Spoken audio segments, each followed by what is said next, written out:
بسم الله الرحمن الرحيم. الحمد لله والصلاة والسلام على رسول الله وعلى آله وصحبه ومن والاه وبعد. إخوتي الكرام,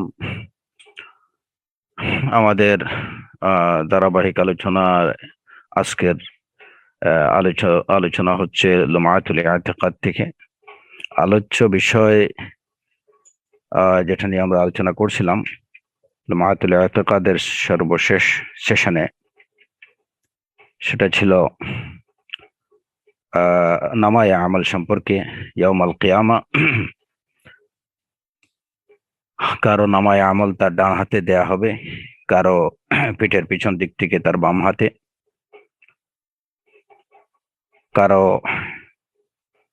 হিসাব নেওয়া হবে সহজ হিসাব।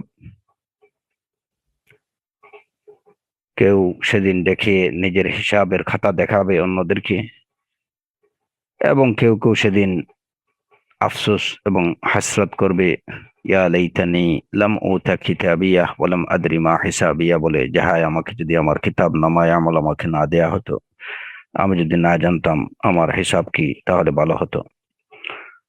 তো এই বিষয়গুলো নিয়ে আমরা আহ আলোচনা করেছিলাম। সেই আলোচনার ধারাবাহিকতায় একটা বিষয় বাকি রয়ে গেছে আমাদের, যেটা নিয়ে একটু আলোচনা করা দরকার। যে আমরা জানি মানুষের নামায়ে আমলের মধ্যে ভালো যদি কেউ করে, তাহলে সে ভালো কাজ যদি সে করে, সে ভালো কাজগুলো তার নামায়ে আমলে লেখা হবে। মন্দ কাজ করলে সেটা তার নামায়ে আমলের মধ্যে লেখা হবে। ফামান ইয়ামাল মিসকালা যাররাতিন খাইরান ইয়ারাহ ওয়া মান ইয়ামাল মিসকালা যাররাতিন শাররান ইয়ারাহ। তো ভালো কাজ যদি করে তাহলে সেটা তার নামায়ে আমলের মধ্যে লেখা হবে, মন্দ কাজ করলে সেটাও লেখা হবে। এখন এই দুইয়ের মধ্যখানে কিছু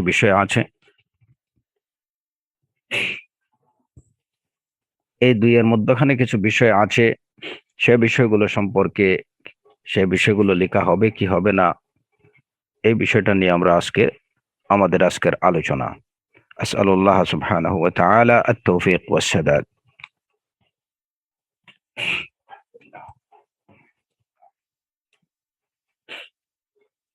তো এখানে দুটো বিষয়, যে মানুষের আমল হয়তো হয়তো সেটা হাসানাত হবে, উত্তম কর্ম হবে, অথবা সাইয়্যাত বা মন্দ কর্ম হবে। আমল এই দুই ধরনের বাইরে কিছু নেই, হয় ভালো কর্ম হবে, সৎকর্ম হবে, নতুবা অসৎকর্ম হবে। এই সৎকর্ম এবং অসৎকর্মগুলো সবকিছুই লিপিবদ্ধ হবে। যখন একজন মানুষ সৎকর্ম করবে সেটা লিপিবদ্ধ হবে, অসৎকর্ম করবে সেটা লিপিবদ্ধ হবে। কিন্তু এই দুইয়ের মধ্যখানে কিছু কাজ আছে, সেগুলো লিপিবদ্ধ হবে কিনা আমরা সে বিষয়টা নিয়ে আলোচনা করব ইনশাআল্লাহ। দুইয়ের মধ্যখানে বিষয়গুলো কি? প্রথমত, সৎকর্মগুলোকে আমরা তিন ভাগে ভাগ করি।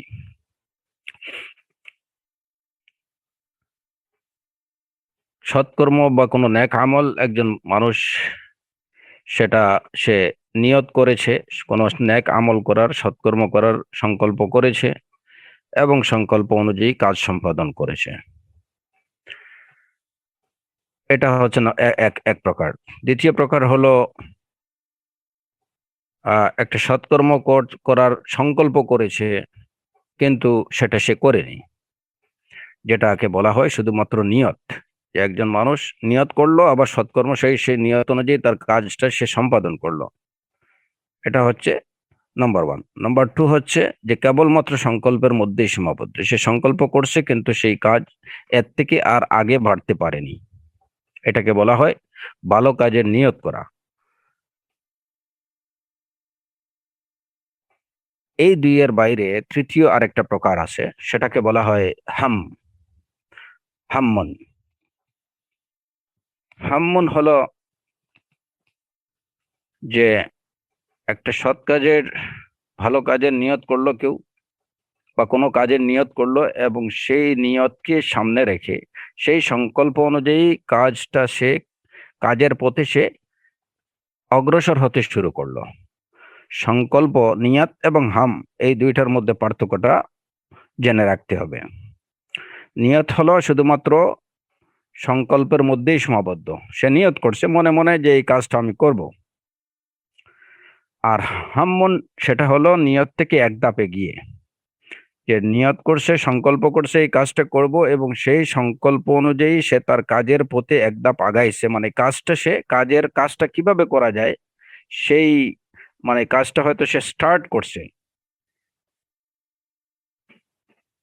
কাজে সেই নিয়তটাকে সংকল্পকে বাস্তবায়িত করার জন্য সে একটা উদ্যোগ গ্রহণ করেছে, এটাকে বলা হয় হাম্মন। সুতরাং কাজের ধরনগুলো হলো তিন ধরনের: হাসানাত হোক অথবা সাইয়্যাত, ন্যাক কর্ম হোক অথবা অসৎকর্ম, সৎকর্ম কিংবা অসৎকর্ম, প্রত্যেকটা তিন প্রকারের।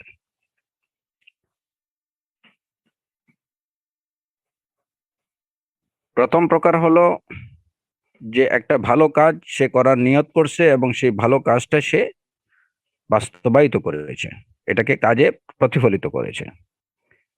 দ্বিতীয় হলো যে একটা ভালো কাজের নিয়ত করেছে, এটা নিয়তের মধ্যেই সীমাবদ্ধ। আর তৃতীয় প্রকার হলো একটা ভালো কাজের নিয়ত করেছে এবং সেই নিয়তের পথে সে একদম এগিয়ে গেছে, মানে সেই নিয়তকে বাস্তবায়ন করার জন্য সে একটা উদ্যোগ নিয়েছে, এটাকে বলা হয় হাম্মন। এখন এই বিষয়টা আমাদের সবার জানা যে কেউ যদি কোনো ভালো কাজ করে, নিয়ত করে এবং নিয়ত অনুযায়ী ভালো কাজ করে, তাহলে সেটা তো অবশ্যই নামায়ে আমলের মধ্যে সেটা লিপিবদ্ধ হবে।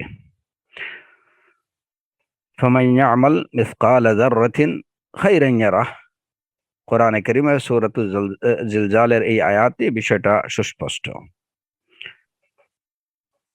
এ বিষয়ে কারো কোনো দ্বিমত নেই বা কোনো সন্দেহের অবকাশ নেই। কথা হলো যে দ্বিতীয় প্রকার, যেটা কেউ যদি নিয়ত করে, কোনো ভালো কাজের নিয়ত করে, তো সেই ভালো কাজের নিয়ত সে শুধুমাত্র সংকল্প করছে কিন্তু কাজটি সে করেনি, বা কাজের পথে কাজটি বাস্তবায়িত করার জন্য কোনো উদ্যোগ গ্রহণ করেনি, তাহলে এই নিয়তের বিষয়টি বা এই নিয়তটি কি তার নামায়ে আমলের মধ্যে লিপিবদ্ধ হবে এবং এর উপরে সে কি উজরা পাবে কি পাবে না? যদি কেউ কোনো ভালো কাজের নিয়ত করে, শুধুমাত্র নিয়ত, এইটার জন্য, এটা কি তার নামায়ে আমলের মধ্যে লিপিবদ্ধ হবে কি হবে না, এবং এটার জন্য আল্লাহ আজ্জা ওয়া জাল্লার কাছে সে প্রতিদান পাবে কি পাবে না? হ্যাঁ, যদি কেউ ভালো কাজের নিয়ত করে, যদিও সেটা বাস্তবায়িত না করে, তারপরেও সেটা তার সেই ভালো কাজ, সেই নিয়তটা তার নামায়ে আমলের মধ্যে লিপিবদ্ধ হবে, এবং তাকে ভালো কাজের নিয়তের জন্য তার যে প্রতিদান পাওয়ার হকদার সেটা সে পাবে। ভালো কাজের নিয়তের জন্য যে প্রতিদান পাওয়ার মানে হকদার বা প্রতিদান সে পাবে। ভালো কাজের প্রতিদান আর ভালো কাজের নিয়তের প্রতিদান, এই দুইটার মধ্যে পার্থক্য আছে। একজন লোক একটা ভালো কাজের নিয়ত করলো, সেই ভালো কাজটাকে সে বাস্তবে প্রতিফলিত করলো, এটার জন্য সে যে সওয়াব বা যে উজরা পাবে আল্লাহর কাছে। একজন কেবলমাত্র নিয়ত করছে, ভালো কাজের নিয়ত করছে কিন্তু সেটা করেনি, দুইজনের উজরা বা দুইজনের প্রতিদান সমান হবে না। একজন তার কর্মের পরিপূর্ণরূপে সে যে কাজটা করেছে সেই কাজের পরিপূর্ণ প্রতিদান সে পাবে, আর এই ব্যক্তি শুধুমাত্র তার যে ভালো নিয়ত বা ভালো সংকল্প করার যে প্রতিদান, সেই প্রতিদানটুকু পাবে, নিয়তের সওয়াব পাবে। এই দুইয়ের মধ্যে পার্থক্য একদম পরিষ্কার, এবং দুইটার প্রতিদান কিন্তু কখনো এক হবে না। আর সেটা কিভাবে এক হবে? একজন লোক সালাত আদায়ের নিয়ত করলো, সে সালাত আদায় করলো, সময় অনুযায়ী যথাযথভাবে সালাত আদায় করলো, তার প্রতিদান। আর একজন লোক কেবলমাত্র নিয়ত করলো কিন্তু সে সালাত আদায় করেনি, সালাত আদায়ের নিয়ত করছে কিন্তু আদায় করেনি, দুইজনের প্রতিদান কেমন করে সমান হতে পারে? কখনো না, দুইজনের প্রতিদান সমান হবে না। কিন্তু যে লোকটা একটা ভালো কাজের নিয়ত করছে, সে ভালো কাজের নিয়ত করার জন্য তার প্রতিদান বা তার সওয়াবটুকু সে আল্লাহ থেকে পাওয়ার আশা রাখবে, সে সেটা পাবে। এবং ওই নিয়তটা তার ভালো কাজ হিসাবে, ভালো নিয়ত হিসাবে তার নামায় আমলের মধ্যে ভালো সংকল্প করা, নেক সৎকর্মের সংকল্প করা, এটাও কিন্তু এক ধরনের কাজ। সেটা এজন্য এটা তার নামায় আমলের মধ্যে লিপিবদ্ধ হবে। আর যেহেতু তার সৎকর্মের নিয়তটি একটি ভালো কাজ হিসাবে তার নামায় আমলের মধ্যে লিপিবদ্ধ হবে, এই কারণে সে ওই নেক নিয়তের বা সৎ সংকল্পের যে উজরাটুকু সেটুকু সে পাবে।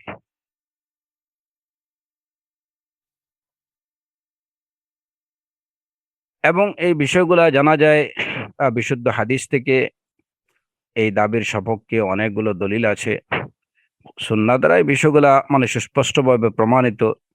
যেমন একটা খুব প্রসিদ্ধ একটা ঘটনা হাদিসের মধ্যে বর্ণিত আছে যে এক ব্যক্তি আহ তার যথেষ্ট সম্পদশালী ছিলেন, তিনি আল্লাহর পথে ব্যয় করতেন। তাকে দেখে আরেকজন মানে ফকির লোক, সে আফসোস করলো এবং সে বলল, যদি লাউ আন্না ইনদি মালান লাআমিলতু ফিহি বিআমালি ফুলান, যদি আমার কাছে সম্পদ থাকতো তাহলে ওই ব্যক্তি তার সম্পদ যেভাবে আল্লাহর পথে ব্যয় করছে আমিও সেভাবে ব্যয় করতাম।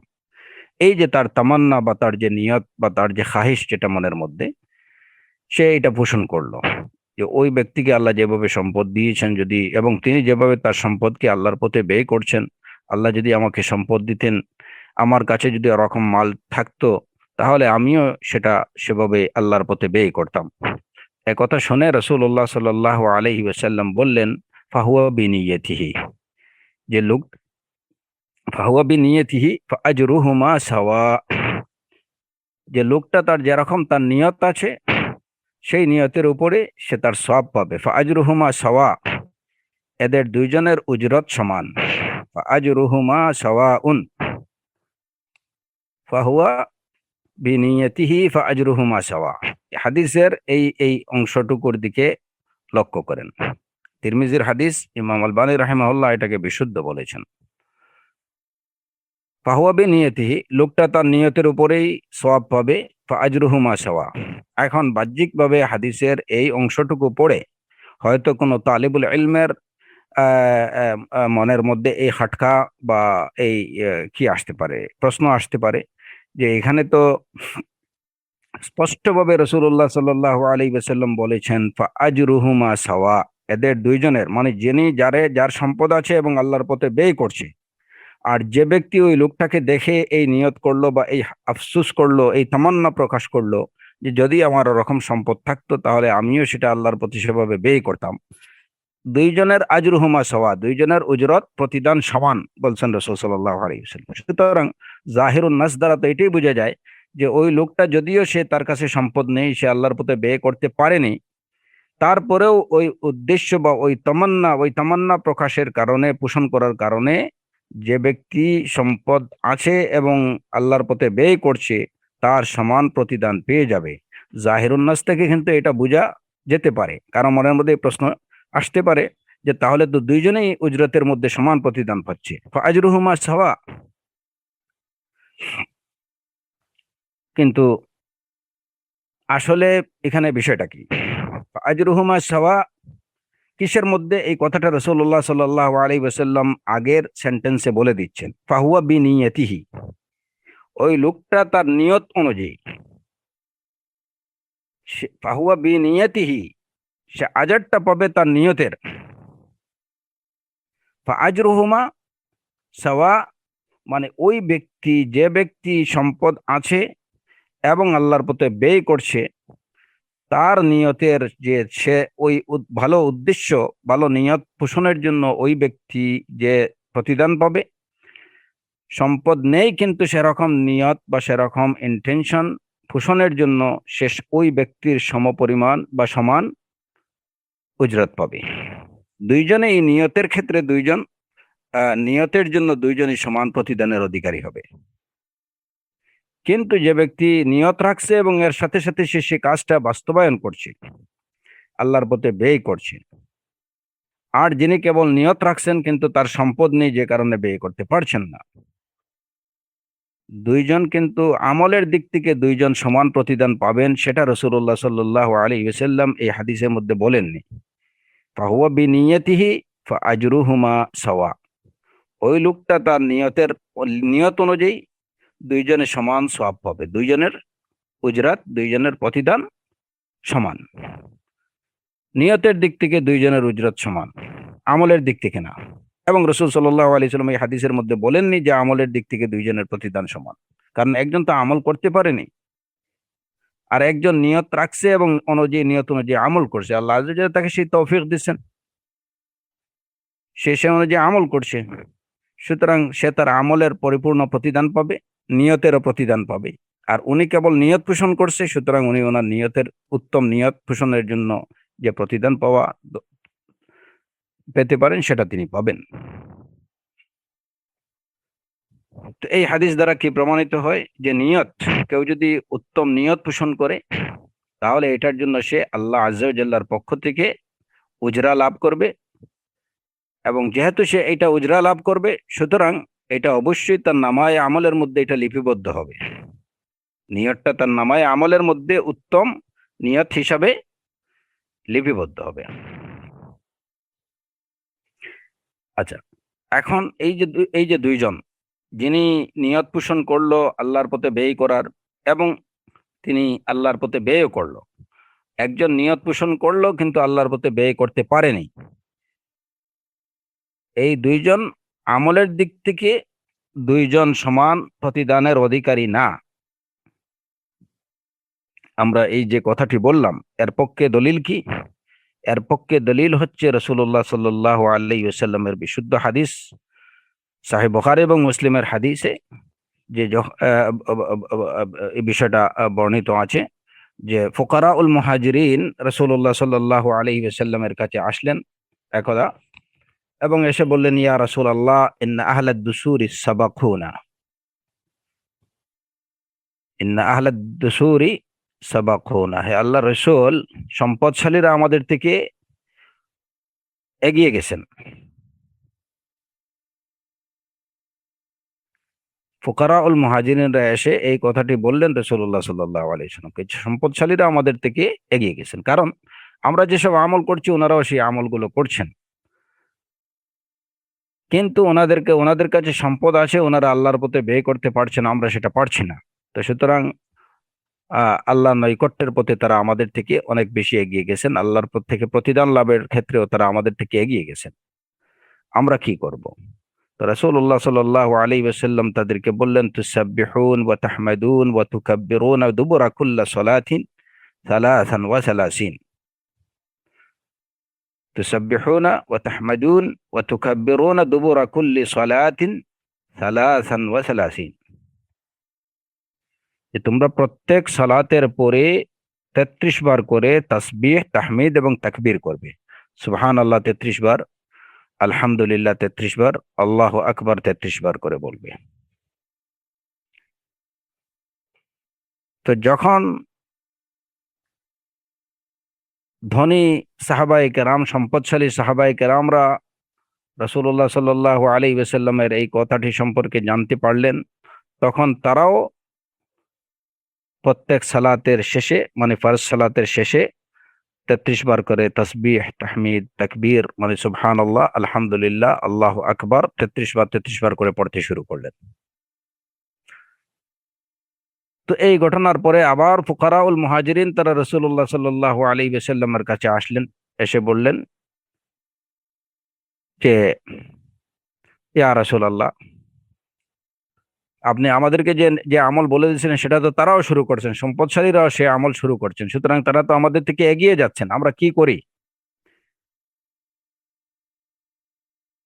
তো রাসূল সাল্লাল্লাহু আলাইহি ওয়াসাল্লাম তাদেরকে উত্তরে বললেন, যালিকা ফাদলুল্লাহি ইউতিহি মান ইয়াশা, এটা হচ্ছে আল্লাহর অনুগ্রহ, আল্লাহ যাকে ইচ্ছা তাকে সেই অনুগ্রহ দান করেন, এখানে আর কিছু করার নেই।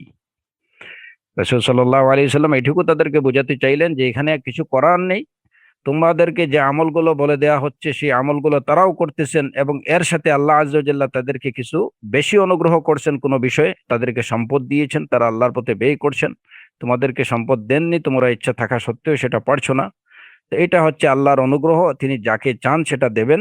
এই ক্ষেত্রে তাদের সমমর্যাদা লাভ করার কোনো সুযোগ নেই। যদি থাকতো তাহলে রাসূল সাল্লাল্লাহু আলাইহি সাল্লাম বলতেন যে ঠিক আছে, তোমরা নিয়তের দ্বারাই তো ওই সওয়াব তাদের সমপরিমাণ, ওনারা কাজ করে যে সওয়াব লাভ করছেন, তোমরা নিয়তের দ্বারাই সেই সওয়াব লাভ করতে পারছো, সুতরাং এখানে তোমাদের দুঃখ করার কিছু নেই। রাসূল সাল্লাল্লাহু আলাইহি সাল্লাম এটাকে তাদেরকে বলতে পারতেন, কিন্তু না, তিনি কি বললেন? যালিকা ফাদলুল্লাহি ইউতিহি মান ইয়াশা, এটা হচ্ছে আল্লাহর অনুগ্রহ, তিনি যাকে চান সেটা তিনি দান করেন, এখানে কিছু করার নেই। এতে কি বোঝা গেল? যে ভালো কাজের নিয়ত করলেই, একজন ভালো কাজের নিয়ত করছে এবং সাথে সাথে সেই ভালো কাজটি সম্পাদন করছে, তিনি যে প্রতিদান পাবেন, যিনি কেবল নিয়ত পোষণ করবেন তিনি সেই প্রতিদানের সেরূপ প্রতিদান পাবেন না। হ্যাঁ, ভালো কাজের নিয়তের জন্য তিনি একটা প্রতিদান অবশ্যই পাবেন, কিন্তু দুইজন সমান না। যিনি নিয়ত পোষণ করলো এবং কর্ম সম্পাদন করলো নিয়ত অনুযায়ী, তার প্রতিদান, এবং যিনি কেবলমাত্র নিয়ত পোষণ করলো কিন্তু কর্ম সম্পাদন করতে পারেনি, দুইজনের প্রতিদান সমান হবে না। এই হাদিস থেকে এই বিষয়টা স্পষ্ট। কিভাবে স্পষ্ট? আবার আমি বলছি যে দেখেন, এখানে যখন ফুকারাউল মুহাজিরিনরা আবার এসে রাসূল সাল্লাল্লাহু আলাইহি ওয়াসাল্লামকে বললেন, প্রথমবার এসে যখন বললেন যে আহলুদ দুসুরি সাবাকুনা, রাসূল সাল্লাল্লাহু আলাইহি ওয়াসাল্লাম তাদেরকে বললেন যে তোমরা এই আমলটুকু করো, সব সালাতের পরে তোমরা 33 বার করে সুবহানাল্লাহ, আলহামদুলিল্লাহ, আল্লাহু আকবার পড়ো। এটা শুনে যখন সম্পদশালী সাহাবায়ে কেরাম সেই আমলটুকু করতে শুরু করলেন, তখন তারা এসে আবার শিকায়ত করলেন, ইয়া রাসূলুল্লাহ আহলাদ দুসুরি সাবাকুনা, আমাদেরকে যে আমল বলে দিয়েছিলেন তারাও তো সেই আমল শুরু করছেন, আর এর সাথে তাদের ওই আমলটা তো আছেই, ইনফাক ফি সাবিলিল্লাহ। এখন আমরা কি করি? তো রাসূল সাল্লাল্লাহু আলাইহি সাল্লাম বললেন, যালিকা ফাদলুল্লাহ, এটা আল্লাহর অনুগ্রহ, এই অনুগ্রহটুকু আল্লাহ যাকে ইচ্ছা তাকে করেন, এখানে আর কিছু করার নেই।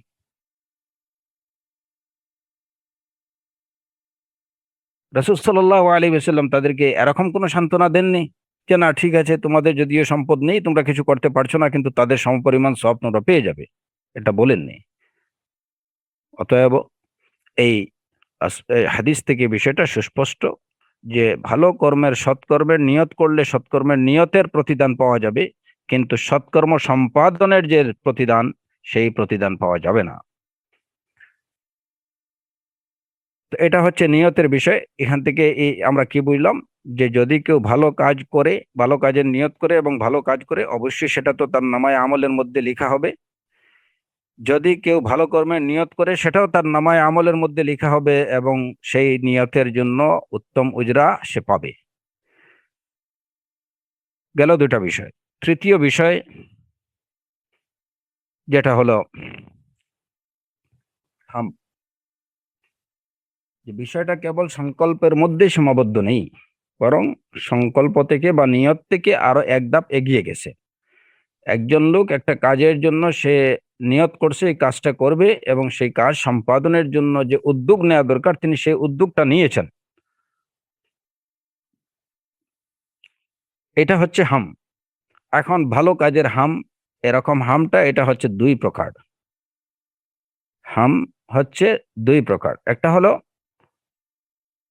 যে ভালো কাজের নিয়ত করছেন এবং এটার উদ্যোগ নিছেন, যতটুকু তার পক্ষে সম্ভব হয়েছে তিনি ততটুকু করছেন, এরপরে তার এবং সেই ভালো কাজের, ভালো কাজটি সম্পাদন বা মানে এই যে কি যেটা সমাপ্ত করার পথে কোনো একটা কিছু প্রতিবন্ধক চলে আসছে, যে কারণে তিনি ওই ভালো কাজটি সম্পাদন করতে পারেননি। ভালো কাজের নিয়ত করছেন এবং নিয়ত অনুযায়ী কাজটা বাস্তবায়নের জন্য একটা উদ্যোগও নিয়েছেন, কিন্তু কাজটা সমাপ্ত করতে পারেননি, যে কোনো একটা প্রতিবন্ধক তার এবং তার ওই ভালো কাজের মধ্যে চলে আসছে, চলে আসার কারণে তিনি সেটা কমপ্লিট করতে পারেননি। তার, এই ব্যক্তির ক্ষেত্রে কি লেখা হবে, সে কতটুকু সওয়াব পাবে? এই ব্যক্তির ক্ষেত্রে যিনি কাজের নিয়ত করছেন, সেই অনুযায়ী উদ্যোগ গ্রহণ করছেন, কিন্তু তিনি সেটা সমাপ্ত করতে পারেননি, এইটাও কিন্তু তার নামায়ে আমলের মধ্যে নেক উত্তম আমল হিসাবে, হাসানাত হিসাবে এটা লিপিবদ্ধ হবে, এবং তিনি পরিপূর্ণ আমলের সওয়াব লাভ করবেন।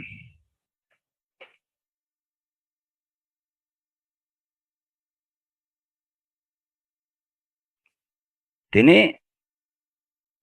তার আমলের পরিপূর্ণ সব লাভ করবেন, কারণ তিনি নিয়ত করছেন এবং নিয়ত অনুযায়ী তিনি তার সাধ্য অনুযায়ী চেষ্টা করছেন।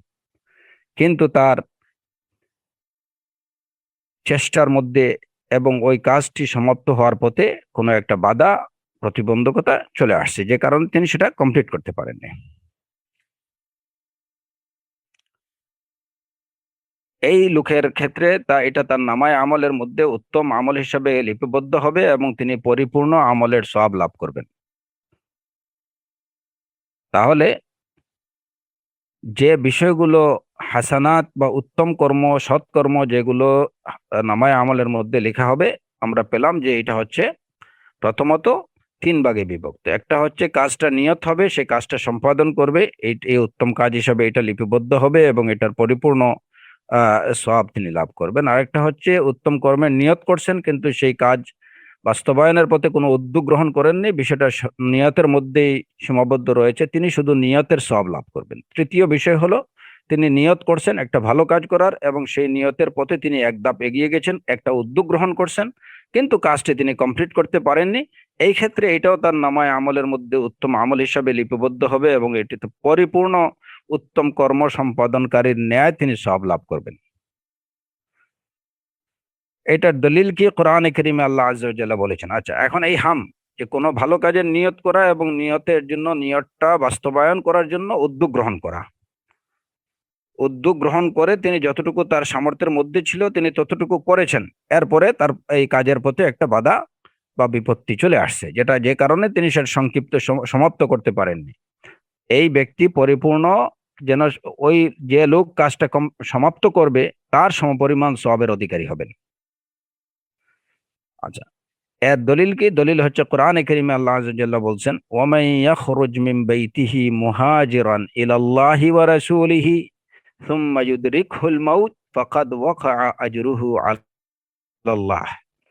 ওয়া মান ইয়াখরুজ মিন বাইতিহি মুহাজিরান ইলাল্লাহি ওয়া রাসূলিহি, যে ব্যক্তি তার ঘর থেকে বেরিয়ে যাবে আল্লাহর দিকে এবং রাসূলের পথে হিজরতের উদ্দেশ্যে, সুম্মা ইউদরিকহুল মাউত, এরপরে তার পথে যদি তার মৃত্যু চলে আসে, ফাকাদ ওয়াকা আজরুহু আলাল্লাহ, তাহলে আল্লাহর কাছে তার প্রতিদান অবধারিত হয়ে যায়।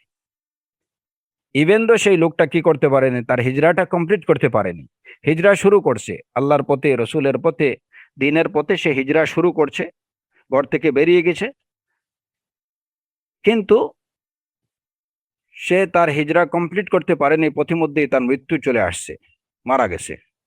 ফাকাদ ওয়াকা আজরুহু আলাল্লাহ, আল্লাহ আযজা ওয়া জাল্লা বলেন যে তার যে প্রতিদান আল্লাহর কাছে এটা অবধারিত হয়ে গেছে, সে অবশ্যই আল্লাহর থেকে প্রতিদান পেয়ে যাবে।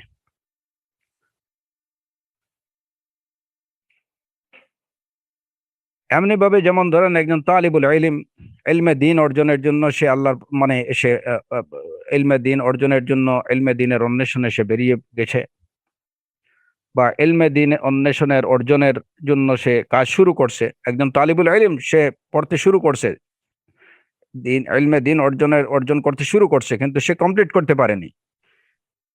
যদি এই ইলমে দ্বীন অর্জনের উদ্দেশ্য হয় যে এর দ্বারা সে আল্লাহকে জানবে,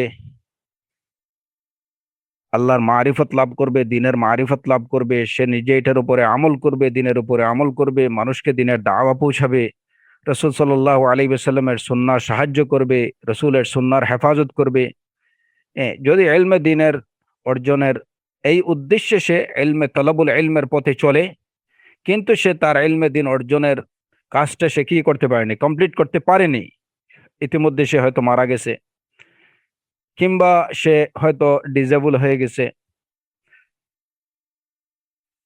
তাহলেও সে তার নিয়ত এবং এই যে কর্মটা, যে কাজটা সে শুরু করেছে, এটার পরিপূর্ণ সওয়াব সে লাভ করবে, এটা পরিপূর্ণ সওয়াব সে লাভ করবে, কারণ তার সাধ্যের মধ্যে যতটুকু ছিল সে অনুযায়ী সে চেষ্টা করছে। লক্ষ্যে পৌঁছানো বা কোনো কাজকে তার একদম গন্তব্যে পৌঁছানো, মানে সমাপ্ত করা, এই বিষয়গুলো আল্লাহ সুবহানাহু ওয়া তাআলার হাতে। মানুষের কাজ হচ্ছে আস-সাই, আস-সাইয়ু মিন্না ওয়াল ইতমামু মিনাল্লাহ। আমাদের কাজ হচ্ছে নিজেদের আমাদের সাধ্য অনুযায়ী আমরা আল্লাহর পথে চলার চেষ্টা করব এবং গন্তব্যে পৌঁছানোর বা এই কাজকে সমাপ্তি দান বা এটাকে তার সম্পাদন পরিপূর্ণরূপে এটা সম্পাদনের তৌফিক এটা পরিপূর্ণরূপে আল্লাহ আযজা ওয়া জাল্লার কাছ থেকে।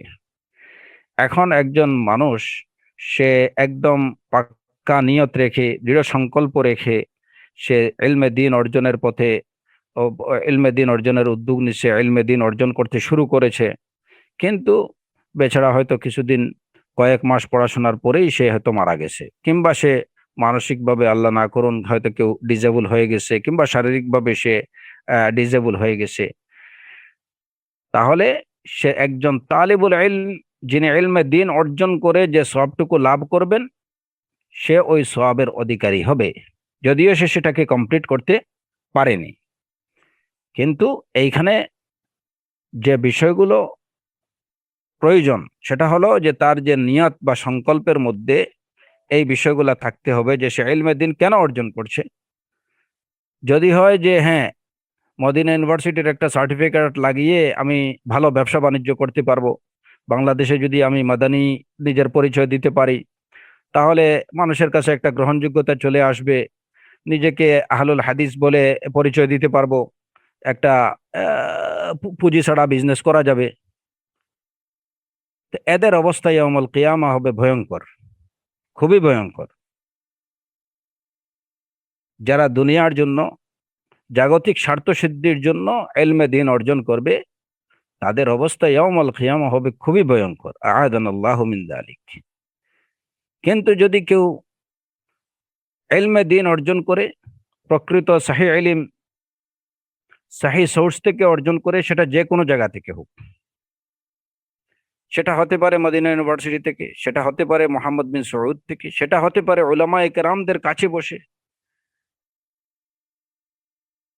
কোনো ইনস্টিটিউটে না গিয়ে,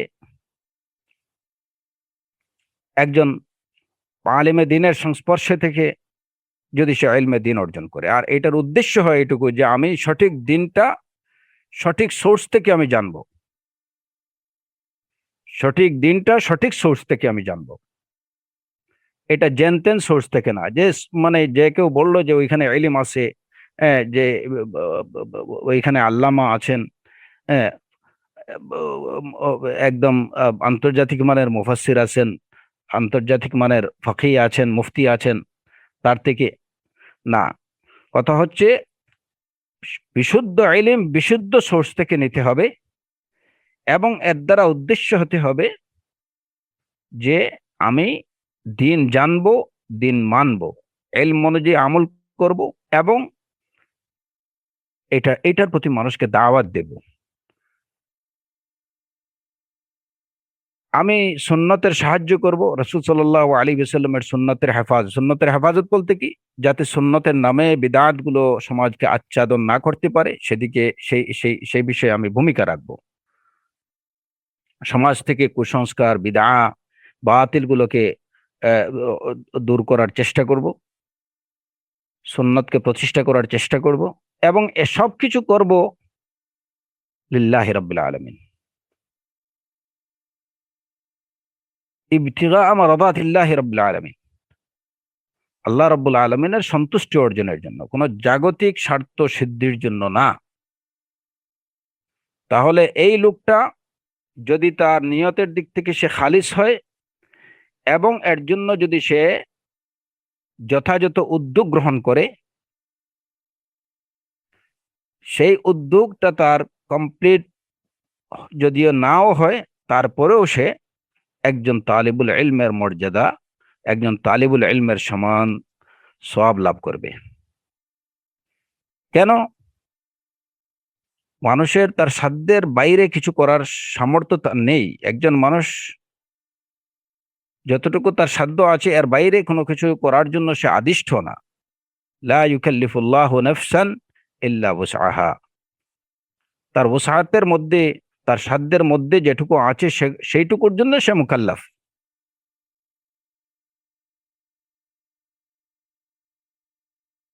এতটুকু সে করবে।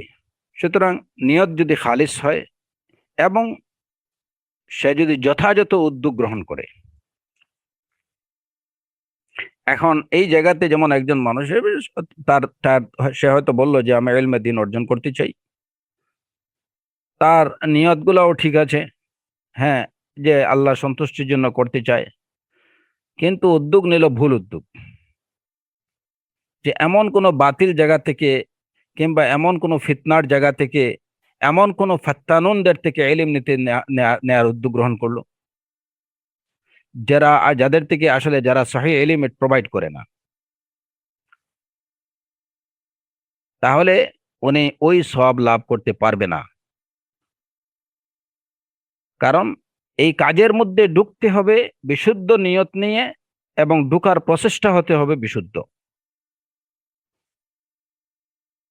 বিশুদ্ধ লাইনে যদি সে ঢুকে পড়ে, এখন লাইনের শেষ সীমা, এই পথের শেষ মাথায় যদি সে পৌঁছাতে নাও পারে, পথিমধ্যে যদি সে মৃত্যুবরণ করে নেয়, তাহলে ফাকাদ ওয়াকা আজরুহু আলাল্লাহ।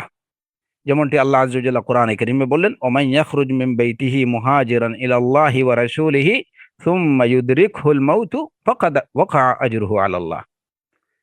কিন্তু যদি সে তার যে প্রবেশটাই যদি হয় ভুল পথে, ইলমে দ্বীন অর্জনের জন্য যে পথে চলা দরকার, যে উদ্যোগটা গ্রহণ করা দরকার, সে যথাযথ উদ্যোগ না নেয়, সে ভুল পথে চলে, বাতিল লোকদের থেকে ইলম নেওয়ার জন্য সচেষ্ট হয়, বাতিল সোর্স থেকে ইলম নেওয়ার জন্য সচেষ্ট হয়, তাহলে সে কিন্তু তালিবুল ইলমের যে সওয়াব যেটা, এটা কখনো সে লাভ করতে পারবে না। বরং ইলমে দ্বীন অর্জনের জন্য ভুল পথে চলার কারণে আল্লাহ আযজা ওয়া জাল্লার কাছে তাকে জবাবদিহি করতে হবে।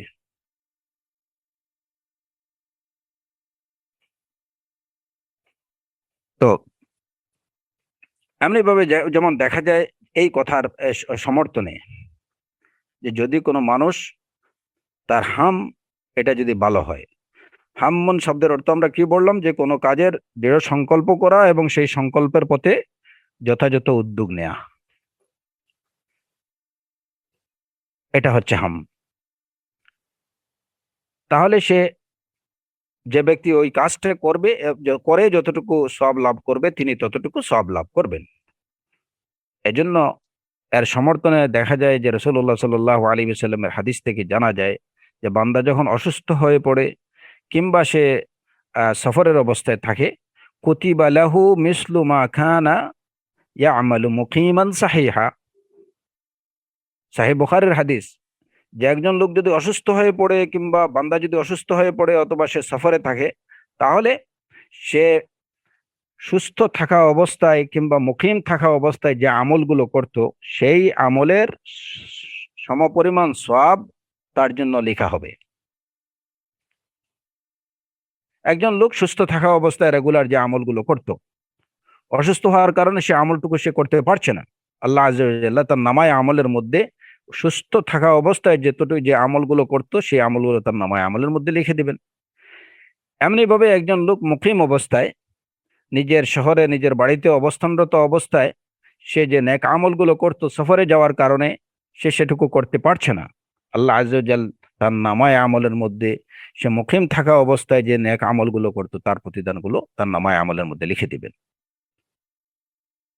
কারণ কি, যে সে এই কাজের উপরে অভ্যস্ত, একটা কারণে বা বিশেষ কোনো কারণে সে সেটা করতে পারছে না, কিন্তু ওই কাজগুলো ওই আমলগুলো করা এটা হচ্ছে তার অভ্যাস ছিল, কিন্তু বিশেষ কোনো প্রতিবন্ধকার কারণে, অসুবিধার কারণে সেটা সে করতে পারছে না।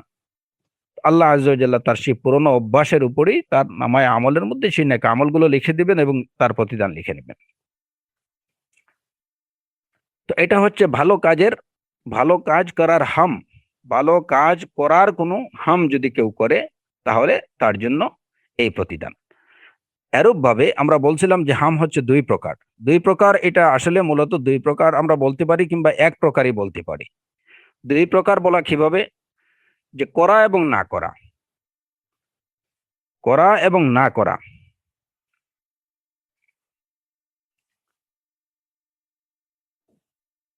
যেমন একজন লোক একটা মন্দ কাজের নিয়ত করছে, সেই মন্দ কাজটি করার জন্য সে উদ্যোগ নিছে, কিন্তু তারপরে ওই উদ্যোগটা বাস্তবায়ন করার সামর্থ্য বা শক্তি তার ছিল, কিন্তু সে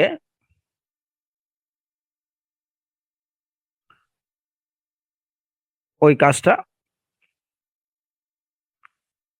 আল্লাহর ভয়ে সে সেটা ছেড়ে দিয়েছে।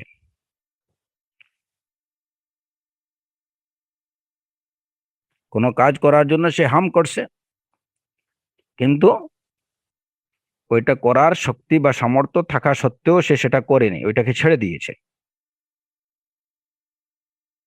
তাহলে তার জন্য তার নিয়তের পরিপূর্ণ সওয়াব সে লাভ করবে।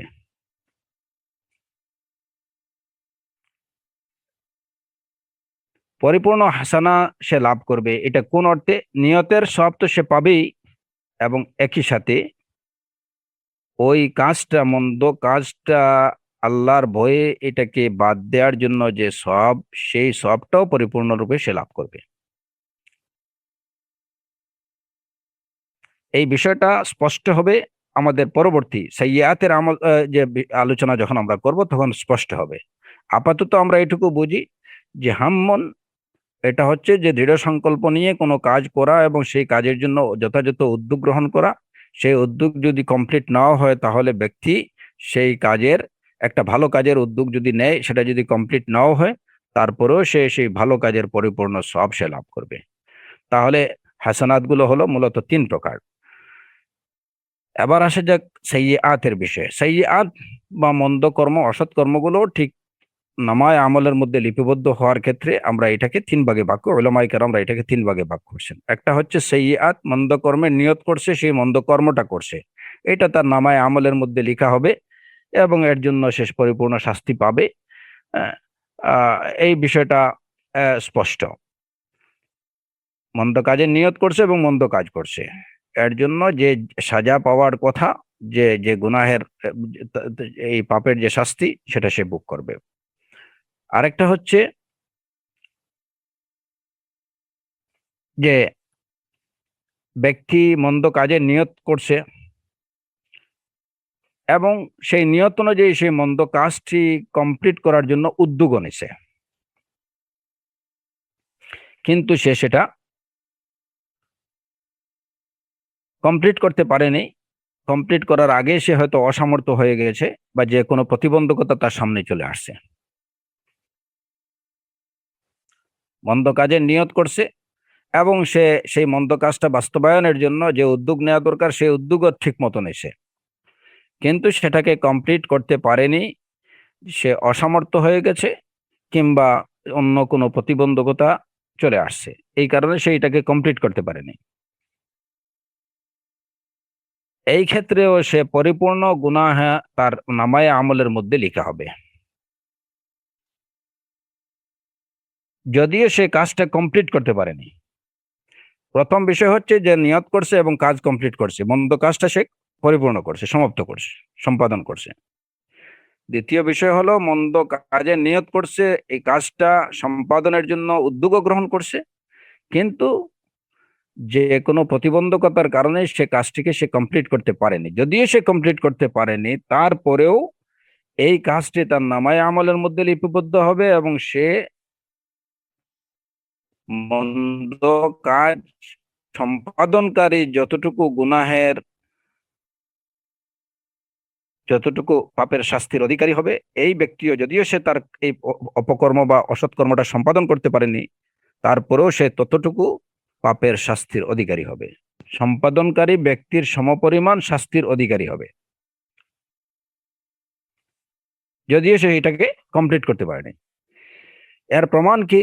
এর প্রমাণ হলো রাসূলুল্লাহ সাল্লাল্লাহু আলাইহি ওয়াসাল্লামের হাদিস, সহিহ বুখারী এবং মুসলিমের হাদিস। ইযাল তাকাল মুসলিমানি বিসাইফাইহিমা ফাল কাতিলু ওয়াল মাকতুলু ফিন-নার। রাসূলুল্লাহ সাল্লাল্লাহু আলাইহি ওয়াসাল্লাম বলছেন, যখন দুইজন মুসলমান তরবারি নিয়ে যুদ্ধে লিপ্ত হবে, ফাল কাতিলু ওয়াল মাকতুলু ফিন-নার, তাহলে হত্যাকারী এবং নিহত ব্যক্তি দুজনেই জাহান্নামী হবে। হত্যাকারী ব্যক্তি এবং নিহত ব্যক্তি দুজনেই জাহান্নামী। ফাল কাতিলু ওয়াল মাকতুলু ফিন-নার। قالوا يا رسول الله هذا القاتل فما بال المقتول। উপস্থিত সাহাবায়ে কেরাম রাসূল সাল্লাল্লাহু আলাইহি ওয়াসাল্লামকে এই কথার পরিপ্রেক্ষিতে জিজ্ঞেস করলেন যে, হে আল্লাহর রাসূল, হ্যাঁ আমরা এটা বুঝলাম যে কাতিল জাহান্নামী হবে, হত্যাকারী জাহান্নামী হবে, কিন্তু নিহত ব্যক্তি জাহান্নামী হবে কেন? তার অপরাধটা কি? রাসূলুল্লাহ সাল্লাল্লাহু আলাইহি ওয়াসাল্লাম বললেন, লিআন্নাহু কানা হারিসান আলা কতলি সাহিবিহি। এই লোকটা তার সাথীকে হত্যার জন্য সে খুবই আকাঙ্ক্ষী ছিল। লোকটা তার সাথীকে হত্যা করতে চেয়েছিল, কিন্তু সে পারেনি। লোকটা তাকে আগে হত্যা করে ফেলেছে, কিন্তু তিনিও তো তরবারি নিয়ে যুদ্ধে বা এই মারামারিতে হানাহানিতে লিপ্ত হয়েছে, যে লোকটাকে হত্যার জন্যই তার সাথীকে বা যে তার সাথে বিবাদে লিপ্ত হয়েছে তাকে হত্যার জন্য তিনিও তো উদ্যত ছিল, কিন্তু পারেনি। একজন পারছে, একজন পারেনি, দুজনেই সচেষ্ট ছিল। নিহত ব্যক্তিও সে তার সাথীকে হত্যার জন্য সচেষ্ট ছিল, হারিসান আলা কতলি সাহিবিহি।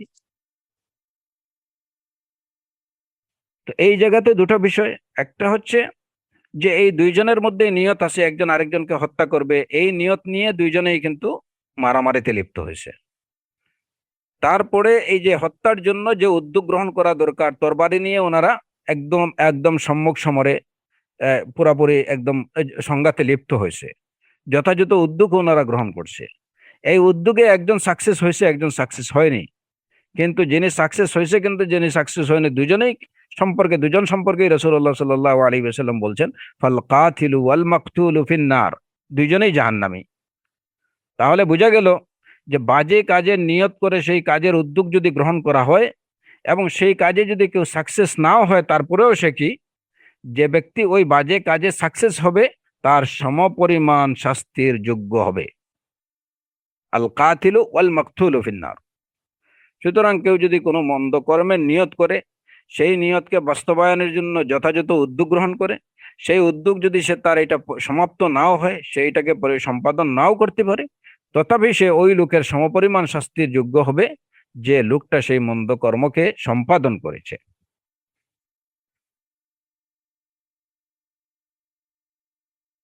তৃতীয় বিষয় হলো সাইয়্যাতের,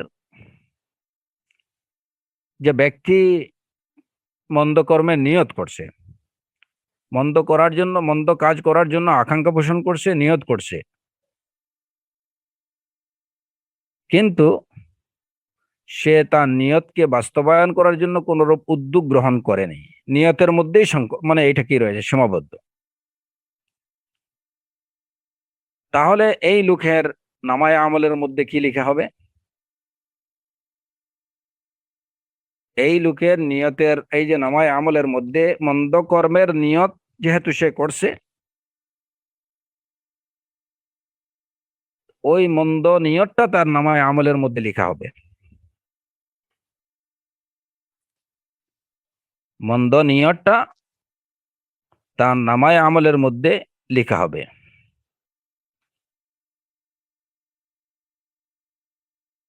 এবং এই নিয়তের জন্য, মন্দ কর্মের নিয়তের জন্য যতটুকু শাস্তি পাওয়া তার দরকার, সে ততটুকু শাস্তি পাবে।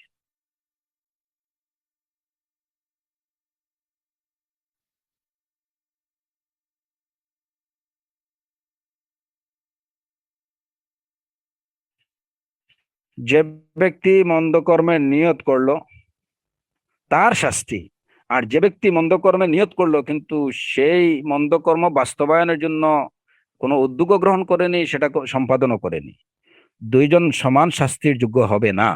কিন্তু একটা জায়গায় দুইজন সমান শাস্তিযোগ্য, সেটা কি, নিয়তের জন্য। নিয়তের ক্ষেত্রে যে ব্যক্তি মন্দ কর্ম সম্পাদন করেছে, তিনি মন্দ কর্মের নিয়ত পোষণের জন্য যেটুকু শাস্তির যোগ্য, এই ব্যক্তি যদিও সেটা সম্পাদন করেনি কিংবা এই মন্দ কর্ম বাস্তবায়নের জন্য কোনো উদ্যোগ গ্রহণ করেনি, কিন্তু মন্দ কাজের নিয়ত বা এর তামান্না পোষণ করছে, এই দুইজনে কিন্তু নিয়তের মধ্যে সমান শাস্তিযোগ্য অপরাধ করছে। নিয়তের ক্ষেত্রে দুইজন সমান অপরাধী, কিন্তু দুইজনের মধ্যে পার্থক্য কি, একজন তার নিয়ত অনুযায়ী কাজ সম্পাদন করছে, সুতরাং সে আরো বেশি কর্ম সম্পাদনের জন্য, মন্দ কাজ করার জন্য যে শাস্তি পাওয়ার, যে মন্দ কর্ম সম্পাদন করে যে অপরাধ করছে সেই অপরাধের শাস্তি সে ভোগ করবে। কিন্তু ওই ব্যক্তি যেহেতু সে কর্ম সম্পাদন করেনি কিংবা তার কোনো উদ্যোগও গ্রহণ করেনি, সুতরাং সে কর্ম সম্পাদনের বা কর্মের গ্রহণের জন্য এই এই যে এই অপরাধ সে করেনি, সুতরাং তার শাস্তিয়ত করার জন্য যে একত্রে দুজন সমান অপরাধী, কিন্তু কর্মের ক্ষেত্রে নয়। কারণ একজন কর্ম করেছে, একজন কর্ম করেনি, সেই লেখা হবে। নিয়তের বিষয়টা লেখা হবে, কর্মের সম্পাদন যদি করে সেটাও লেখা হবে, কর্ম সম্পাদন করেনি নিয়ত করছে, কর্ম সম্পাদনের উদ্যোগ নিছে, সেটাও লেখা হবে, সেটা ভালো হোক আর মন্দ হোক। আচ্ছা, এখন কথা হলো যে মন্দ কর্মের নিয়ত করছে, সেটা বাস্তবায়নের জন্য উদ্যোগ গ্রহণ করছে, এই বিষয়টা আবার তিন ভাগে বিভক্ত। এই আলোচনাটা শেখ উসাইমিন রাহিমাহুল্লাহ সুন্দরভাবে করছেন, এবং এখানে আমি যা বলতেছি এই প্রায় সবগুলো কথাই শেখ উসাইমিন রাহিমাহুল্লাহ তিনি তার শারহুল আকিদা আল ওয়াসিতিয়াতে এই কথাগুলো বলেছেন।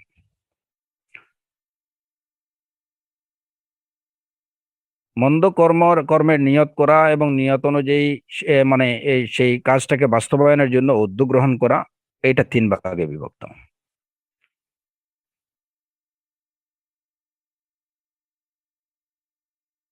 এক হচ্ছে যে আমরা বলেছি যে মন্দ কাজের, একজন মন্দ কাজের নিয়ত করছে এবং উদ্যোগ গ্রহণ করছে, কিন্তু সেটাকে সে কমপ্লিট করতে পারেনি তার কারণে। যদি সে উদ্যোগ গ্রহণ করছে কিন্তু নিজের অক্ষমতা কিংবা অন্য কোনো প্রতিবন্ধকতা চলে আসার কারণে সেটাকে কমপ্লিট না করতে পারে, তাহলে মন্দ কর্ম সম্পাদনকারীর সমান অপরাধী বলে সে গণ্য হবে। গেল এক। নাম্বার টু হলো মন্দ কর্মের নিয়ত করছে, তার সেটা সম্পাদনের জন্য যথাযথ উদ্যোগও গ্রহণ করছে, কিন্তু উদ্যোগ গ্রহণ করার পরে সে এটাকে কি করেছে, এটাকে বর্জন করেছে, এটাকে ছেড়ে দিয়েছে আল্লাহর ভয়ে। আল্লাহর ভয়ে সেই মন্দ কর্মটা সম্পাদন করেনি, যদিও তার কি ছিল, ওই কর্মটা সম্পাদন করার তার পরিপূর্ণ শক্তি বা সামর্থ্য ছিল, কিন্তু হঠাৎ করে আল্লাহর খাসিয়া তার মনের মধ্যে চলে আসছে, সে ওই কাজটাকে আল্লাহর ভয়ে ছেড়ে দিয়েছে। এই ব্যক্তির অবস্থা কি হবে? এই ব্যক্তি হবে মাজুর, আল্লাহর পক্ষ থেকে সে উত্তম প্রতিদান লাভ করবে। যালিকা মিন খাসিয়াতিল্লাহ, আল্লাহর ভয় অন্তরে আসার কারণে এবং আল্লাহর ভয়ে ওই মন্দ কাজটাকে ছেড়ে দেওয়ার কারণে সে মাজুর হবে। তাহলে মন্দ কর্মের উদ্যোগ গ্রহণ করার পরে ছেড়ে দেওয়া, এটা তিন ভাগে বিভক্ত। এক হচ্ছে উদ্যোগ গ্রহণ করার পরে ওই কাজটা ইনকমপ্লিট থাকার পিছনে কারণ, তিনটা কারণ হতে পারে। একটা কারণ তার নিজের অক্ষমতা কিংবা অন্য কোনো প্রতিবন্ধকতা, এটার জন্য সে অপরাধী, সমান অপরাধী হবে। দ্বিতীয় হলো যে ওই কাজটাকে ছেড়ে দেয়া, এটা কেবল আল্লাহর ভয়ে, তার সক্ষমতা আছে ওইটাকে পরিপূর্ণ করার ছিল, এই সক্ষমতা তার ছিল, কিন্তু সেটাকে সে ছেড়ে দিয়েছে আল্লাহর ভয়ে, তাহলে সে হবে মাজুর। আর আরেকটা বিষয় হলো যে মন্দ কাজের নিয়ত করছে, সেই কাজ বাস্তবায়নের জন্য সে উদ্যোগও গ্রহণ করছে, কিন্তু কিছু পরেই ওই কাজটাকে সে সে সে বাদ দিয়ে দিয়েছে। কেন? যে তা মন চাইতেছে না, এখানে আল্লাহর ভয়ও নেই, কিন্তু মনে চাইতেছে না, এই কাজটা করছি না। এই ব্যক্তি সম্পর্কে কি হবে? এটা কি তার নামায়ে আমল সাইয়্যাতের মধ্যে লেখা হবে, নাকি তার হাসানাতের মধ্যে লেখা হবে? এবং কতটুকু লেখা হবে? যদি লেখা হয় তাহলে কতটুকু লেখা হবে? এই তিন নম্বর বিষয়টা ভালো করে বুঝেন। একজন লোক মন্দ কাজের নিয়ত করছে, সেই মন্দ কাজ পরিপূর্ণ করার জন্য, বাস্তবায়িত করার জন্য উদ্যোগও নিছে, উদ্যোগ নেয়ার পরে সেটাকে সে ছেড়ে দিয়েছে। তার এই ছেড়ে দেওয়াটা এটা এই কারণে না যে সে অক্ষম, কিংবা এই কারণে না যে তার কোনো প্রতিবন্ধকতা তার মধ্যে চলে আসছে, কিংবা এই কারণেও না যে তার মনে আল্লাহর ভয়ে চলে আসছে, বরং এটা তার একদম নফসের বিষয়, তার মনে আহ, কি করতেছে না, মানছে না। যেমন ধরেন যে একটা লোক আহ সে মদ খেতে উদ্যত হয়েছে, মদ খাওয়ার নিয়ত করছে একদম, এবং নিয়ত করে মদ খাওয়ার জন্য যা করা সেই ব্যবস্থাও সে করছে, মদ হাতেও নিছে। এরপরে সে দেখ আজকে ভালো লাগছে না, বাদ, আজকে ভালো লাগছে না, এইটুকু মনে করে সে ওই দিন মদ খায়নি। এই ব্যক্তির হুকুম কি? এই ব্যক্তির হুকুম হলো লা ইসমা আলাইহি ওয়ালা আজার, তার গুনাহও নেই, সওয়াবও নেই। তার গুনাহও নেই, সওয়াবও নেই। কারণ কি? যে সে যদিও নিয়ত করছে, কিন্তু এই নিয়তকে বাস্তবায়নের জন্য সে উদ্যোগ নিছে, চাইলে সে সেটা বাস্তবায়িত করতে পারতো, খেতে পারতো, কিন্তু যদিও এটা তার নফসের কারণে বা তার নিজের মন মানছে না, এই কারণে সেটাকে বাদ দিয়ে দিছে। যে কারণে এটা তার সাইয়্যাতের খাতায় লেখা হবে না, আর হাসানাতের খাতায় নাম খাতার মধ্যেও এটা লেখা লিপিবদ্ধ হবে না। তার কোনো ইসিমও নাই, আজারও নাই, গুনাহও নেই, সওয়াবও নেই। এটা কখন? উদ্যোগ গ্রহণ, নিয়ত করার পরে উদ্যোগ গ্রহণ করছে, কিন্তু তারপরে এটাকে ছেড়ে দিছে। এই ছেড়ে দেওয়াটা কি কারণে? না আল্লাহর ভয়ে না, কিংবা কোনো প্রতিবন্ধকতা নেই, যে এরকম না যে সে মদ হাতে নিছে, এর মধ্যে পুলিশ চলে আসছে এই কারণে সে মদের বোতল ফেলে দিয়ে সে দৌড় দিছে, এরকম কোনো কিছু না। তার মন সায় দিচ্ছে না, না খাবো না, সে ওইটাকে বাদ দিছে। তাহলে আশা করা যায় যে এটা তার সাইয়্যাত বা তার মানে এই যে মন্দ নামায় আমলের মধ্যে লেখা হবে না, লিপিবদ্ধ হবে না। আর এটা তার হাসানাতের মধ্যেও লিপিবদ্ধ হবে না। আর সবগুলো কি আর কি বিষয়ে, হাসানাতের বিষয়ে বা সাইয়্যাতের বিষয়ে, আল্লাহ আযজা ওয়া জাল্লা কি বলছেন কোরআনে কারীমে? মান জাআ বিল হাসানাতি ফালাহু আশরু আমসালিহা ওয়া মান জাআ বিস সাইয়্যাতি ফালা ইউজজা ইল্লা মিসলাহা ওয়া হুম লা ইউযলামুন। যে ব্যক্তি একটা একটা সৎকর্ম করবে, ফালাহু আশরু আমসালিহা, তার জন্য 10 গুণ নেকি থাকবে। ফালাহু আশরু আমসালিহা, একটা একটা একটা সৎকর্ম কেউ যদি করে, তাহলে 10টা সৎকর্মের সমপরিমাণ সে লাভ করবে, সব লাভ করবে। ওয়ামান জাআ বিস-সাইয়্যিআ, যে ব্যক্তি একটি অসৎকর্ম করবে, ফালা ইউজজা ইল্লা মিসলাহা, সে একটি অসৎকর্মের, একটি মন্দ কর্মের শাস্তি ভোগ করবে। তাহলে দেখা গেল যে সৎকর্ম, এটার প্রতিদান আল্লাহ আযজা ওয়া জাল্লা কমপক্ষে 10 গুণ বাড়ায় দেন, আর মন্দ কর্মের শাস্তি সে যতটুকু করবে ততটুকু পাবে। ওমান জাআ বিস-সাইয়্যিআ ফালা ইউজজা ইল্লা মিসলাহা ওয়া হুম লা ইউযলামুন, তাদের প্রতি জুলুম করা হবে না। আর এটার কারণ হচ্ছে কি? আল্লাহ আযজা ওয়া জাল হাদিসে কুদসির মধ্যে বলেছেন, ইন্না রাহমাতি সাবাকাত গযাবি, আল্লাহর গজব থেকে আল্লাহর রাহমত সাবেক, অগ্রণী। আল্লাহর গজব থেকে আল্লাহর রহমতটা অগ্রণী, গজব থেকে তার রহমত বেশি। যে কারণে মানুষ একটা ভালো কাজ যদি করে, আল্লাহ আযজা ওয়া জাল্লা তাকে 10টি ভালো কাজের প্রতিদান দেন, সব দেন। পক্ষান্তরে একটা অসৎকর্ম করে, মন্দ কাজ করে, তাহলে এটার জন্য তাকে ওই একটা মন্দ কর্মের জন্য ওই একটা কর্মেরই শাস্তি সে ভোগ করবে। তো এই হলো যে একটা হচ্ছে আমল, নিয়ত এবং আমল পরিপূর্ণ করা, আরেকটা হচ্ছে শুধুমাত্র নিয়ত, আরেকটা হচ্ছে নিয়ত এবং আমলের উদ্যোগ গ্রহণ করা, এটা কমপ্লিট না করা, হাম হাম্মন, এই তিনটা বিষয়। এখানে প্রাসঙ্গিকভাবে একটা বিষয় আপনাদেরকে বলে রাখি, কোরআনে কারীমে এই হাম্মন শব্দটা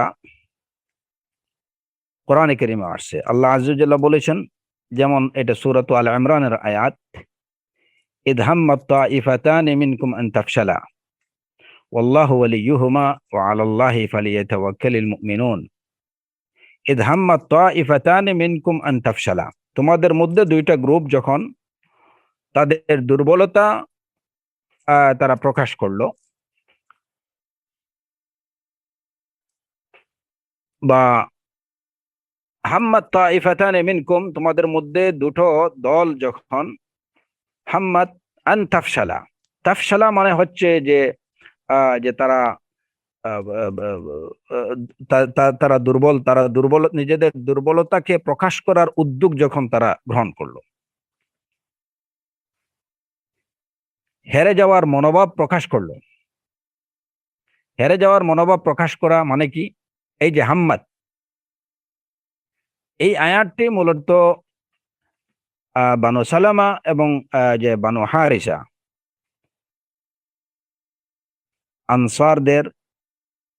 আনসার সাহাবীদের এই দুইটা দল, দুই গোত্রের লোক, বানু সালামা, বানু সালামা এরা হচ্ছেন এই যে খাজরাজের, আর এই যে বানু হারিসা এরা হচ্ছেন আউস গোত্রের লোক। তো এই দুই গোত্রের লোক উহুদের যুদ্ধে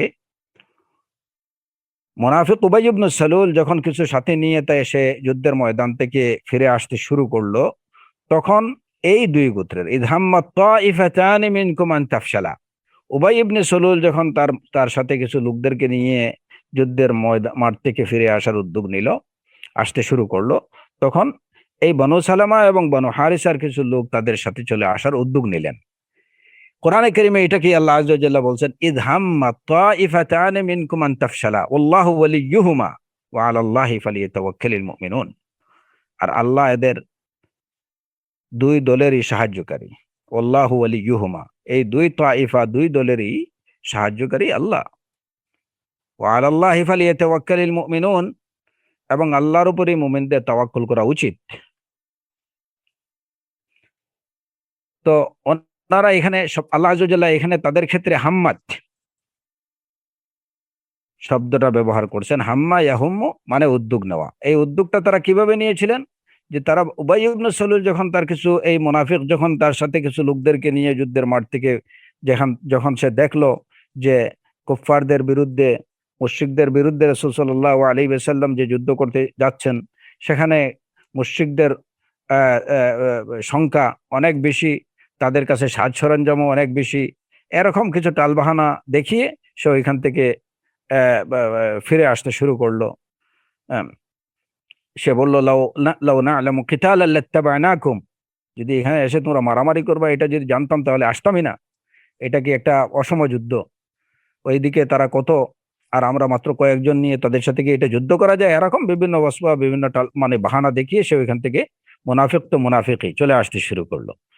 তো তার এই সমস্ত ওয়াসওয়াসা বা এই শুবহাত গুলো এই দুই দলের কিছু লোকের মধ্যে কাজ করতে শুরু করলো। তারাও উদ্যত হলেন, উদ্যোগ নিলেন তার সাথে চলে আসবেন। কিন্তু ইতিমধ্যেই আল্লাহ আযজা ওয়া জাল তাদের অন্তরে ঈমানী চেতনা পুনঃজাগরিত হলো এবং ওনারা তার সাথে আর ফিরে আসেননি। ওনারা রাসূলুল্লাহ সাল্লাল্লাহু আলাইহি ওয়াসাল্লামের সাথে থেকে গেলেন। যখনই তাদের মনে এ ধরনের একটা ওয়াসওয়াসা আসলো এবং ওনারা প্রাথমিকভাবে একটা উদ্যোগ নিলেন যে ওনারা ফিরে আসবেন, তো ওনাদের এই যে উদ্যোগটা, এটা শুধুমাত্র নিয়ত ছিল না। ওনারা যে নিয়তের মধ্যে যে আমরা চলে আসবো, উবাই ইবনে সালুলের সাথে আমরা ফিরে যাব, এটা শুধু নিয়ত করছেন এরকম না। নিয়তের সাথে সাথে ফিরে আসার জন্য একটা কিছু স্টেপ ওনারা নিয়েছেন। হয়তো কয়েক কদম ওনারা আগাইছেন তার সাথে চলে যাওয়ার জন্য, কিন্তু ঠিক তখনই আল্লাহ আযজা ওয়া জাল্লা তাদেরকে সাহায্য করছেন, তাদের প্রতি রহমত নাজিল করছেন এবং তাদের মধ্যে ঈমানী চেতনা ফিরে আসছে। সাথে সাথে ওনারা ব্যাক করছেন। আল্লাহ আযজা ওয়া জাল্লা যে কারণে তাদের সম্পর্কে বলছেন, আল্লাহু ওয়ালিয়ুহুমা, এই দুই দলের সাহায্যকারী আল্লাহ। আউস এবং খাজরাজের এই দুই গোত্রের লোকেরা তারা বলতেন, এই যে বানু সালামা এবং বানু হারিসা, যে যদিও এই আয়াতে আমাদেরকে ধমক দেওয়া হয়েছে, কিন্তু আমরা খুশি এইটুকু শুনে যে আল্লাহ বলছেন আল্লাহু ওয়ালিয়ুহুমা, যে আল্লাহ আমাদের সাহায্যকারী।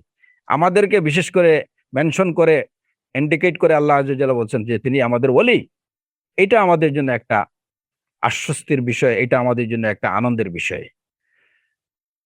যদিও এখানে এই ধমকটা ছিল আমাদের প্রতি।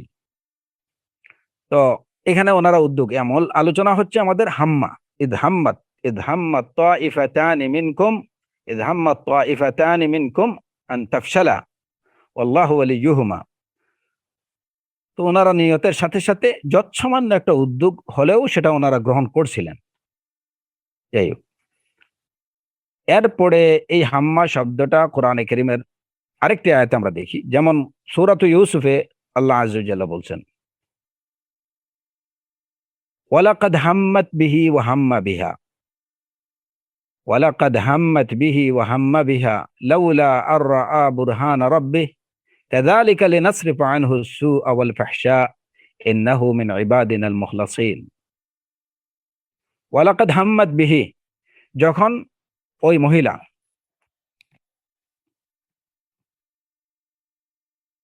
তিনি নিয়তের সাথে সাথে উদ্যোগ গ্রহণ করলেন ইউসুফের বিষয়ে,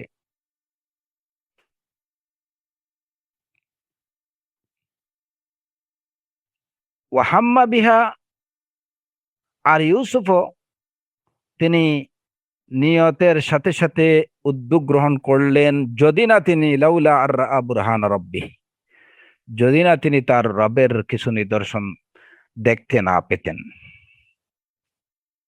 কাযালিকা লিনাসরিফা আনহু আস-সুআ ওয়াল ফাহশা,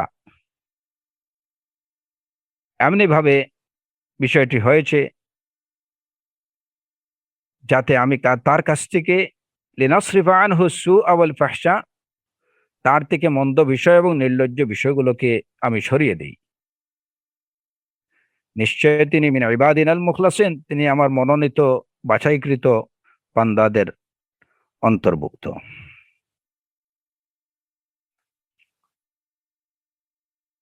এখানে ওয়ালাকাদ হাম্মাত বিহি ওয়া হাম্মা বিহা,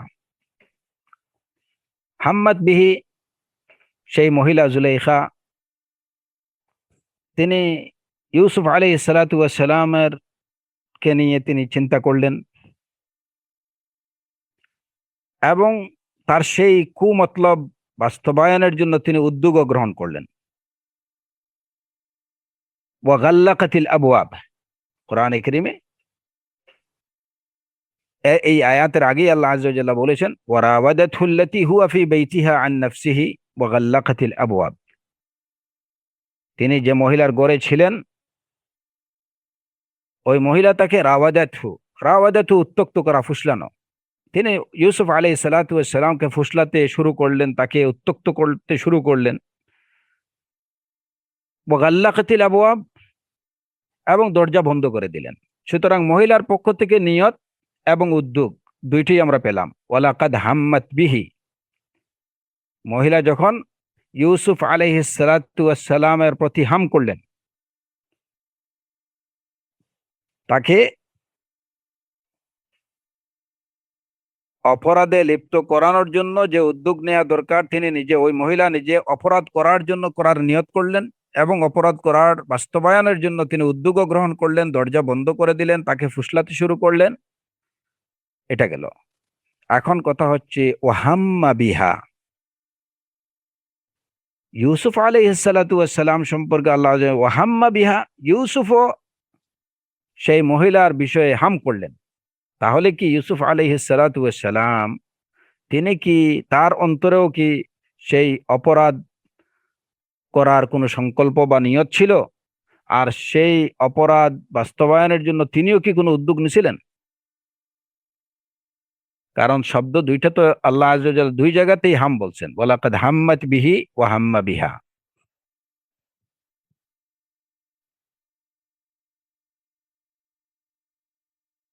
এই বিষয়ে মুফাসসিরিনে কেরাম অনেক লম্বা আলোচনা করেছেন বিষয়টাকে সুস্পষ্ট করার জন্য, যে এখানে ইউসুফ আলাইহিস সালাতু ওয়াস সালামের ক্ষেত্রে হাম লেখাটা, হাম বলাটা আল্লাহ আযজা ওয়া জাল্লা বলছেন যে তিনিও তো মানুষ ছিলেন।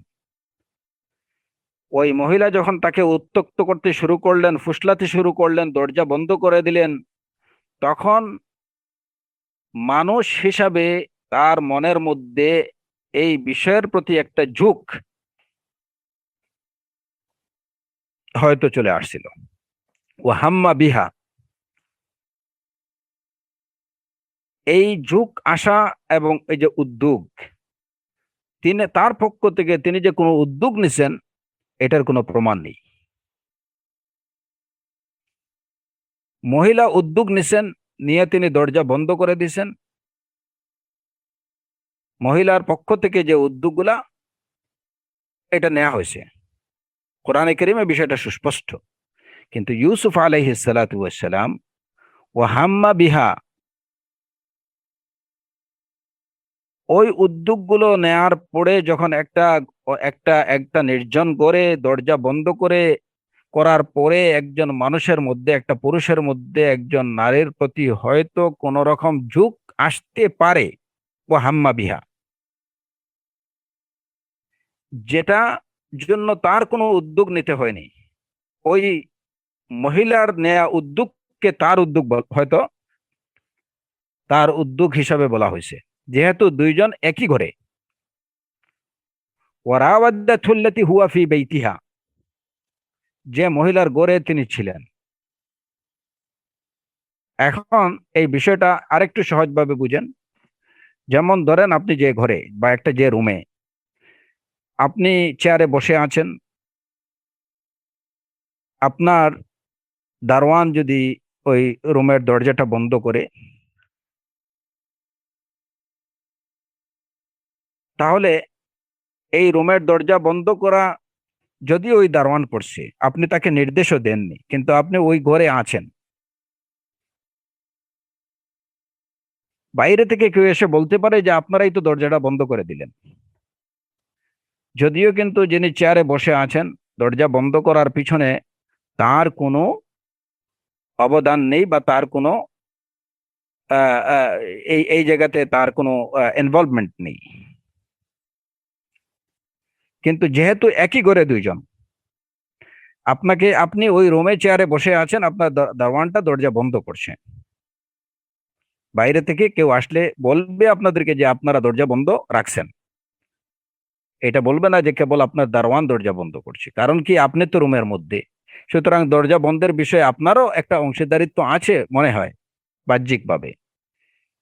সেই অর্থে ওয়ালাকাদ হাম্মাত বিহি ওয়া হাম্মা বিহা, ইউসুফও ওই নারীর প্রতি একটা উদ্যোগ গ্রহণ করলেন, তার মনের মধ্যে একটা ঝোঁক আসলো, এই অর্থে এটা বলা হয়েছে।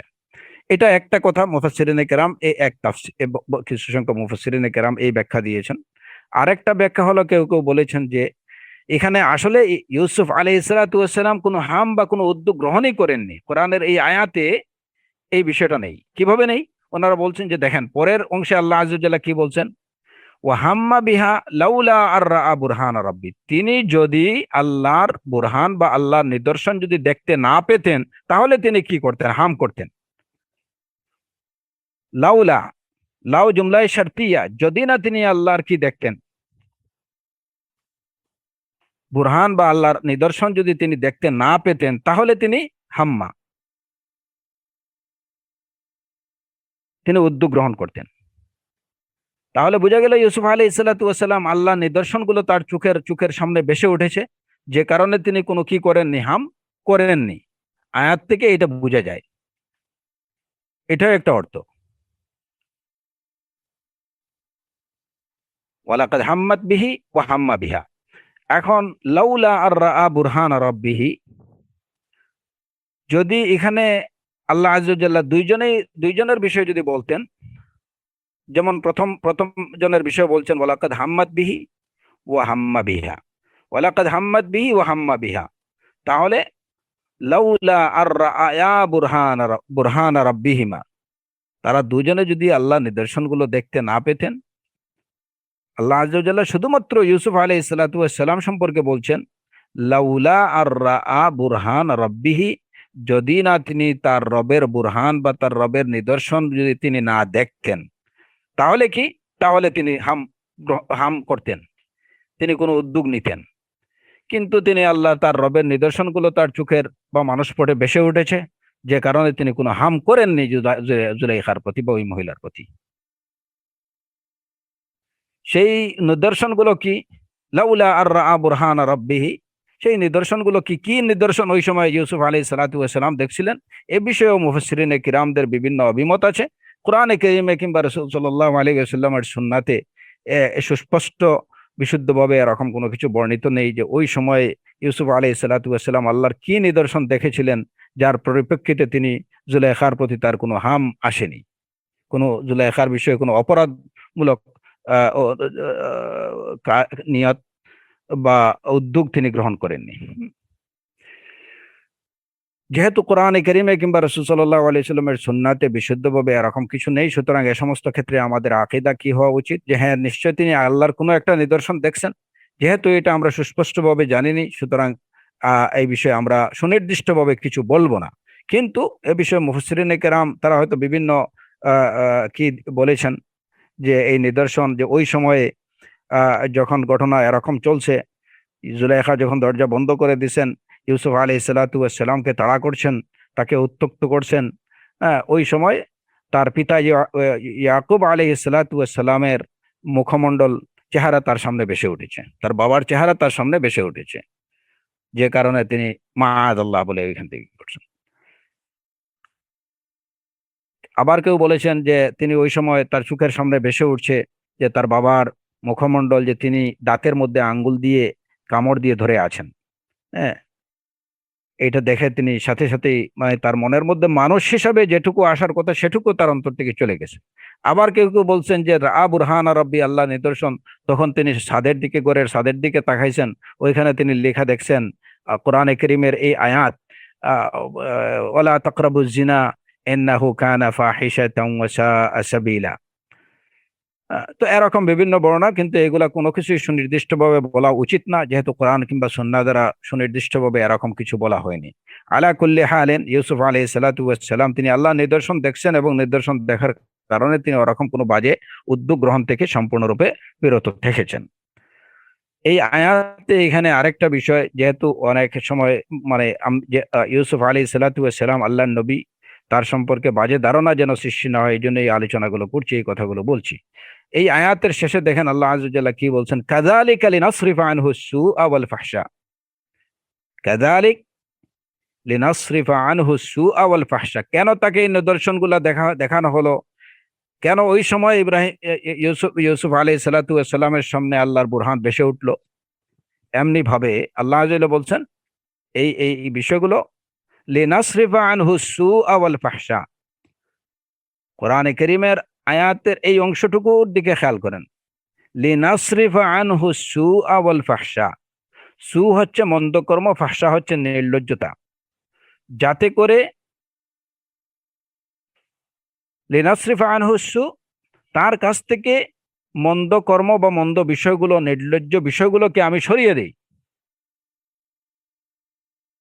তার কাছ থেকে মন্দ কর্ম এবং নির্লজ্জ বিষয়গুলোকে যেন সরিয়ে দেই। লিনাসরিফা আনহু, তার থেকে সরিয়ে দেয়া। আল্লাহ আযজা ওয়া জাল্লা এইটুকু বলেননি যে তাকে যেন মন্দ কর্ম এবং নির্লজ্জ বিষয়গুলো থেকে সরিয়ে দেই। এই জায়গাতেই হলো হিকমা ইলাহিয়া। মন্দ কর্ম এবং নির্লজ্জ বিষয়গুলোকে তার থেকে সরিয়ে দেই, লিনাসরিফা আনহু,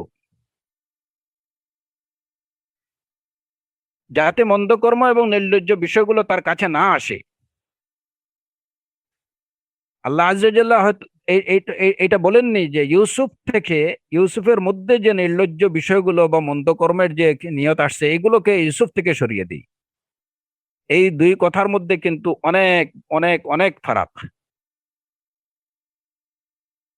আপনার কাছ থেকে কোনো বিষয়কে সরিয়ে রাখা, যাতে ওই কাজটা আপনার ওই বিষয়গুলো আপনার কাছে না বিটতে পারে, লিনাসরিফা আনহু সু।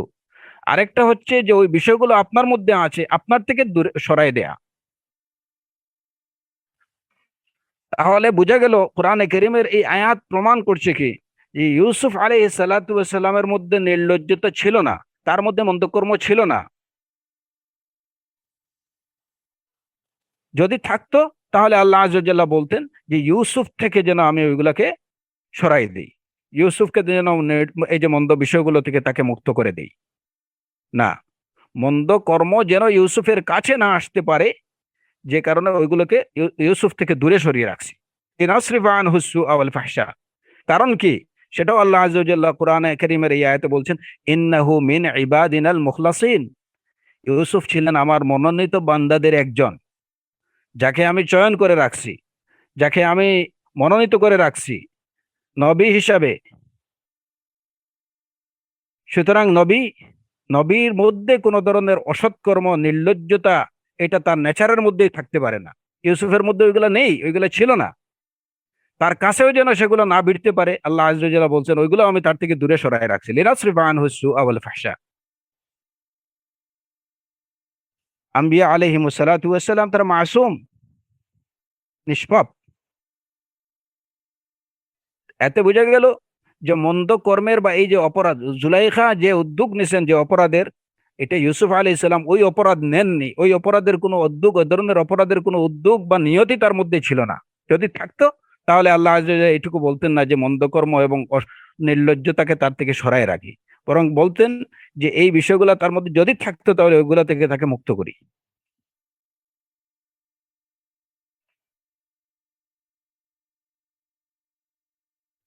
আল্লাহ সুবহানাহু ওয়া তাআলা আমাদেরকে, আমাদের নামায়ে আমল যেন আমরা আমাদের ডান হাতে পেতে পারি, আমাদের সেইয়াত গুলোকে যেন আল্লাহ আযজা ওয়া জাল্লা মিটায় দেন, এবং আমাদের হাসানাতের পাল্লা যেন ইয়াউমাল কিয়ামা ভারী হয়। আমরা যেন তার সেই সব বান্দাদের অন্তর্ভুক্ত হতে পারি যাদের মিজান ইয়াউমাল কিয়ামা, যাদের মিজানটা হাসানাত দিয়ে ভারী হবে।